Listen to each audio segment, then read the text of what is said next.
下雨了。红红是一只刚离巢的小麻雀，这世上的一切现象对红红来说都非常新奇。她见过日出，见过蓝蓝的天空，见过黑夜。她每天都期待看到不一样的东西。红红一如往常的在天上飞翔着，不过天空出现了她没看过的景象。天上布满了黑色的云，红红很兴奋，因为她没看过阴天。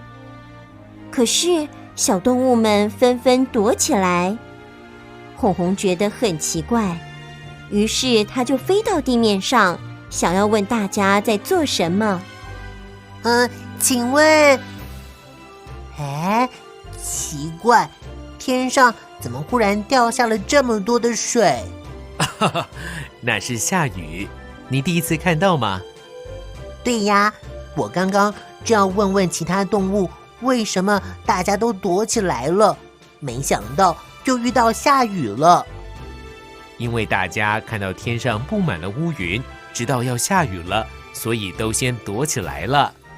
哦，原来要下雨之前，天空会布满乌云啊。是啊，如果不在下雨前赶快找地方躲起来，就会像那个小朋友一样哦。还好我们先躲到屋檐下了。那边也有小朋友慢慢的走，他们不怕淋雨吗？因为他们有撑伞和穿雨衣啊。那边也有小朋友踩到水，鞋子湿掉了，旁边还有小朋友滑倒了耶。你看，旁边的小朋友穿雨鞋就不怕会踩到水了。哇，吓我一跳，那边发生了什么事情？可能是下雨天视线不好，或是地面比较滑，发生交通意外了。所以小朋友们雨天上下学都要更注意安全呢。东东，你看小朋友们在做什么？他们要先把雨衣和雨伞收好，要是直接把湿掉的雨衣和雨伞带进教室里，会把教室弄得又湿又脏的。原来如此。咦，雨变小了耶！